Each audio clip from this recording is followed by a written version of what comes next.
Shalom Bapak Ibu dan saudara terkasih dalam Tuhan. Perkenankanlah saya mengajak kita sekalian untuk kita bersama merenungkan kebenaran firman Tuhan. Di kesempatan di mana kita beribadah di rumah kita masing-masing. Kiranya kita tetap punya semangat, kesungguhan hati untuk bersama-sama beribadah di hadapan Tuhan. Kita akan berdoa terlebih dahulu. Mari kita berdoa. Tuhan, terima kasih untuk kesempatan yang Tuhan anugerahkan kepada kami, untuk kami boleh berada di rumah kami masing-masing. Kami masih berada di masa pandemi, dan kami belajar untuk mengikuti arahan daripada pemerintah, untuk kami boleh berada di rumah kami, namun tidak mengurangi semangat kami, tidak mengurangi kasih kami, kesungguhan kami untuk kami beribadah kepada Tuhan. Kami akan bersama belajar kebenaran firman Tuhan. Tuhan menolong kami untuk kami bisa mengerti apa yang diisi hati Tuhan di dalam kehidupan kami. Di dalam nama Tuhan Yesus, Tuhan dan Juru Selamat kami mempersiapkan diri kami. Amin. Bapak, Ibu, dan saudara terkasih dalam Tuhan, kita semuanya membutuhkan yang namanya kekuatan di dalam menjalani kehidupan kita di dunia ini. Kita harus mengakui, kita harus menyadari bahwa ada saatnya kita lemah, ada saatnya kita berputus asa, ada saatnya kita tidak berdaya ketika menjalani kehidupan kita yang tidak mudah untuk dilalui, dengan berbagai macam tantangan, dengan berbagai macam pergumulan yang ada menerpa kehidupan kita. Dari mana kita bisa mendapatkan kekuatan dalam menjalani kehidupan kita di dunia ini? Kekuatan kita yang pertama ada di dalam Tuhan. Rasul Paulus kepada jemaat di Filipi, dalam Filipi pasal 4 ayat 13 menyatakan, segala perkara dapat kutanggung di dalam Dia, di dalam Tuhan yang memberikan kekuatan kepadaku. Paulus sedang berbicara kepada jemaat di Filipi, dan dia menyampaikan ucapan terima kasihnya oleh karena perhatian jemaat kepada Rasul Paulus yang mendukung, yang mensupport Paulus dalam pelayanan pekerjaan Tuhan. Paulus juga menyaksikan, dia tahu apa itu kekurangan, dia tahu apa itu kelimpahan, dia tahu pada saat dia merasakan kenyang, tapi juga ketika merasakan lapar, ketika mendapatkan support, dukungan, atau tidak sedang mendapatkan dukungan. Paulus menegaskan bahwa segala perkara, apapun yang terjadi, dia bisa tanggung di dalam Tuhan yang memberikan kekuatan kepadanya. Bapak, Ibu, Saudara yang terkasih dalam Tuhan, dalam perjalanan kehidupan Rasul Paulus, dia banyak mengalami masa-masa yang sulit, dan dia menyaksikan juga dalam 2 Timotius pasal 4 ayat 16 sampai 18 bahwa dalam pembelaannya yang pertama tidak ada seorang pun yang menolong Rasul Paulus. Semua orang meninggalkan dia.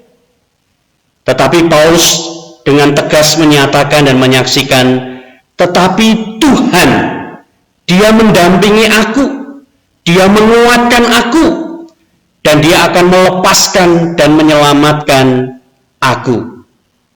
Bapak, Ibu, Saudara yang terkasih dalam Tuhan, marilah kita mengingat bersama-sama bahwa segala perkara dapat kita tanggung di dalam Tuhan yang memberi kekuatan kepada kita. Tuhan yang memberikan kekuatan kepada Rasul Paulus, Dia juga memberikan kekuatan kepada kita, anak-anaknya. Tuhan yang adalah sumber kekuatan bagi Rasul Paulus, Dia juga menjadi sumber kekuatan bagi kita semuanya. Jadi yang pertama, kekuatan kita dalam menjalani hidup ini ada di dalam Tuhan. Dan kedua, kekuatan yang kedua dalam kita menjalani hidup kita adalah di dalam firman Tuhan. Di dalam Mazmur pasal 119 ayat 50, pemazmur menyatakan, inilah penghiburanku dalam sengsaraku, bahwa janjimu menghidupkan aku. Ketika pemazmur mengalami yang namanya kesengsaraan, kesengsaraan itu berbicara tentang penderitaan, tentang kesesakan, tentang masa-masa yang sulit, pergumulan-pergumulan, tekanan-tekanan yang terjadi dalam kehidupan. Pemazmur menyatakan bahwa dia mendapatkan penghiburan dari firman Tuhan.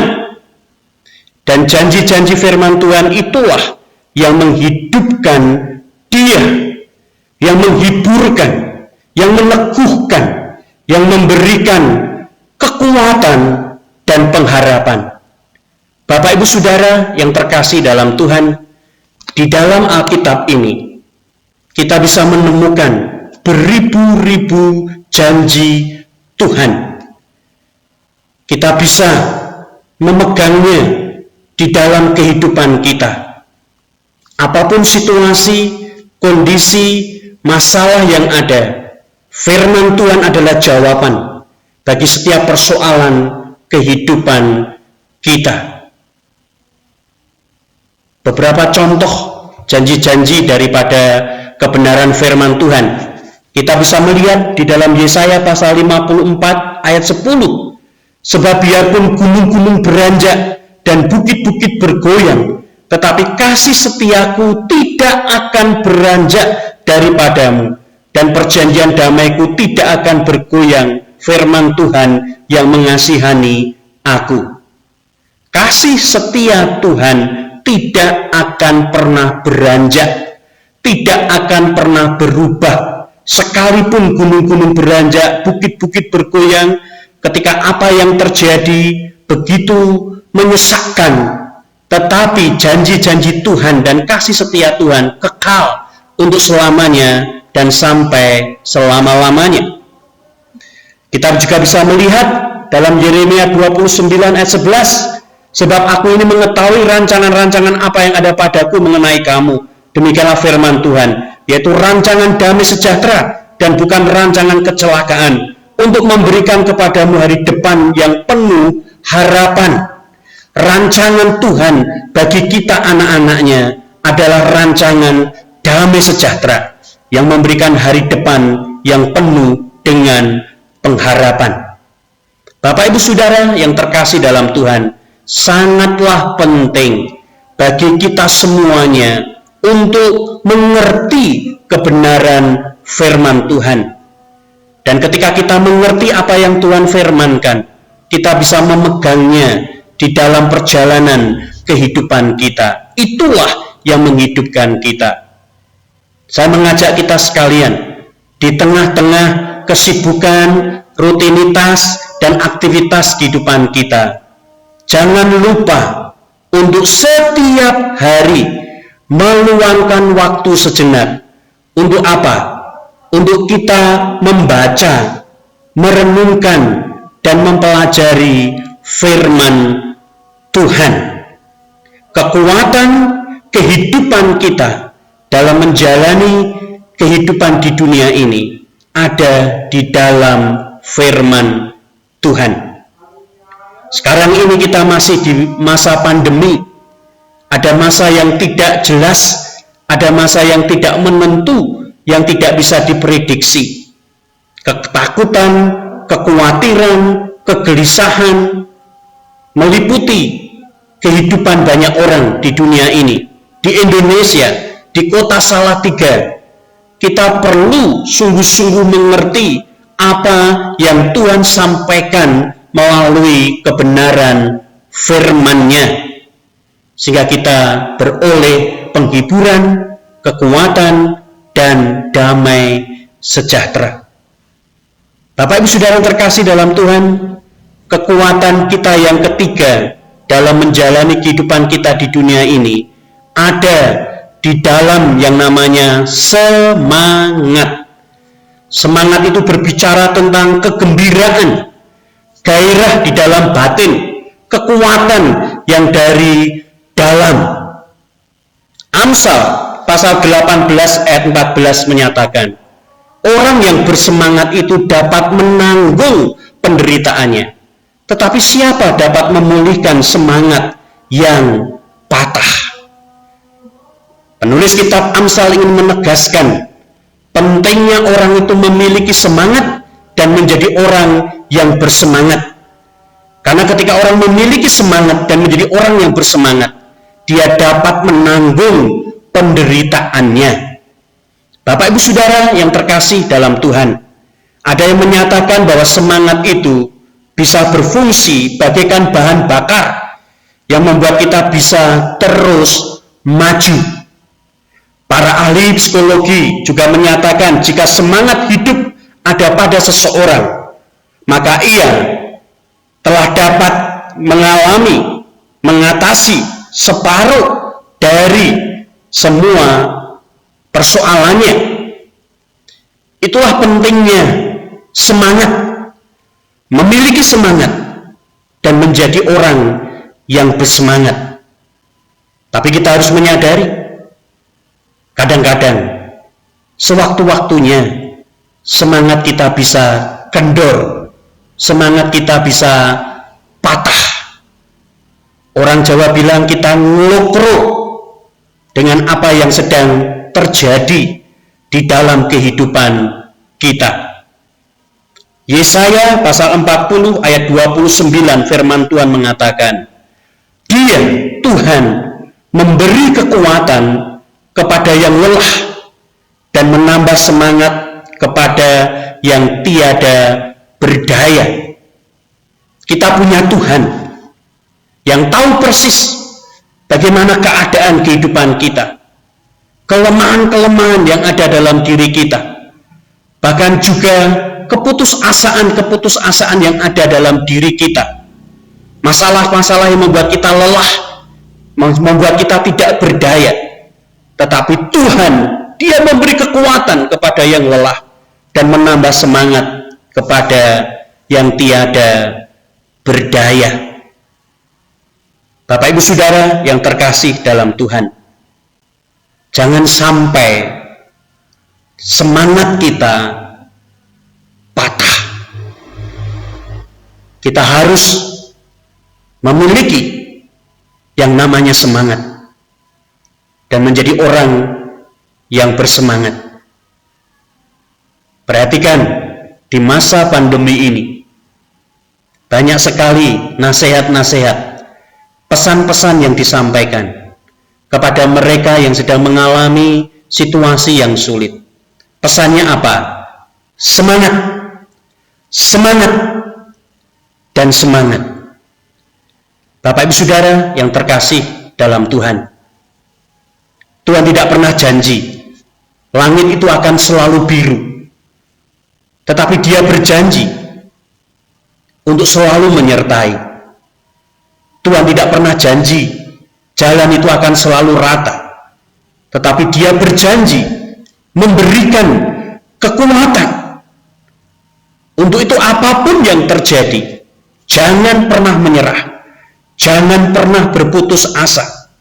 Karena mujizat Tuhan itu ada saat kita datang menyembah, memuji, dan memuliakan namanya.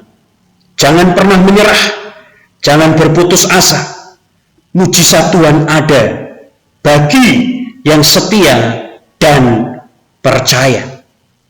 Inilah 3 kekuatan untuk kita bisa menjalani kehidupan kita di dunia ini.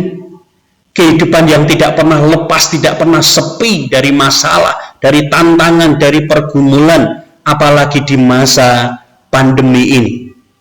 Kekuatan kita yang pertama ada di dalam Tuhan. Kekuatan kita yang kedua ada di dalam firman Tuhan. Dan kekuatan kita yang ketiga ada di dalam semangat. Bapak Ibu Saudara yang terkasih dalam Tuhan. Tuhan melihat bagaimana keadaan kita, apa yang sedang kita hadapi dalam perjalanan kehidupan kita. Terus kuat di dalam Tuhan, di dalam kekuatan anugerah Tuhan, di dalam kebenaran firman-Nya. Jangan berhenti berharap, berserah, bergantung penuh kepada Tuhan. Terus maju, hadapi kehidupan kita ini bersama dengan Tuhan.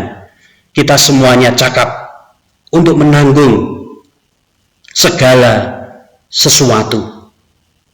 Tuhan menolong, Tuhan memberkati kita semuanya.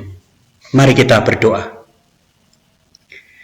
Bapa di surga, kami telah bersama mendengar dan belajar kebenaran firman-Mu. Bagaimana kami menjalani kehidupan kami di dunia ini? Dari mana kami beroleh kekuatan untuk menjalani kehidupan kami? Firman-Mu mengajar kami bahwa kekuatan kami ada di dalam Tuhan. Segala perkara kami bisa tanggung di dalam Tuhan yang memberi kekuatan dan sumber kekuatan kehidupan kami. Kekuatan hidup kami ada dalam firman Tuhan. Dan biarlah kami terus diisi kehidupan kami oleh kebenaran firman-Mu. Janji-janji Tuhan menghidupkan kami. Demikian juga kekuatan hidup kami ada di dalam semangat. Dan biarlah kami menjadi orang yang bersemangat. Kami tidak patah semangat. Kami tidak putus asa. Kami tidak menyerah. Karena kami tahu bahwa kami tidak sendirian. Tuhan selalu ada untuk kami.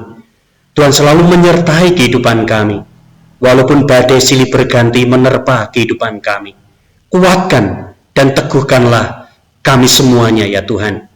Tuhan tahu persis setiap kami, bagaimana keadaan hidup kami. Apa yang sedang kami alami di dalam perjalanan kehidupan kami.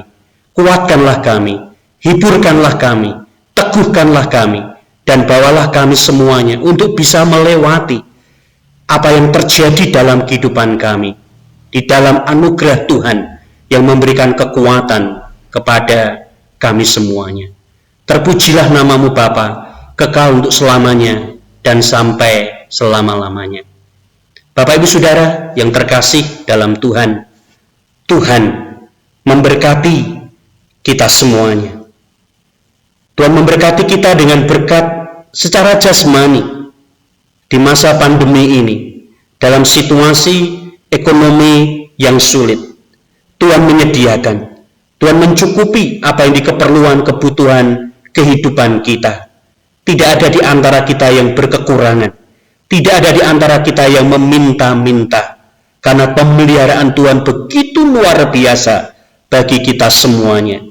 Tuhan memberkati kita dengan berkat secara rohani, sukacita, damai sejahtera, kesabaran, tetapi juga kekuatan daripada Tuhan yang baru seperti pada burung Raja Wali, menyertai dan melingkupi kehidupan kita semuanya.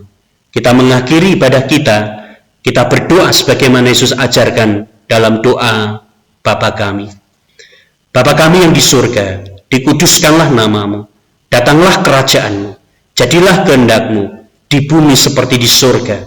Berikanlah kami pada hari ini makanan kami yang secukupnya, dan ampunilah kami akan kesalahan kami, seperti kami juga mengampuni orang bersalah kepada kami. Dan janganlah membawa kami ke dalam pencobaan, tapi lepaskanlah kami daripada yang jahat, karena Engkau yang punya kerajaan dan kuasa dan kemuliaan sampai selama-lamanya. Amin. Tuhan memberkati Bapak Ibu Saudara semuanya. Tetap sehat, kuat, teguh, dan menjalani kehidupan kita bersama dengan pimpinan, penyertaan, naungan Tuhan bagi kita semuanya. Amin.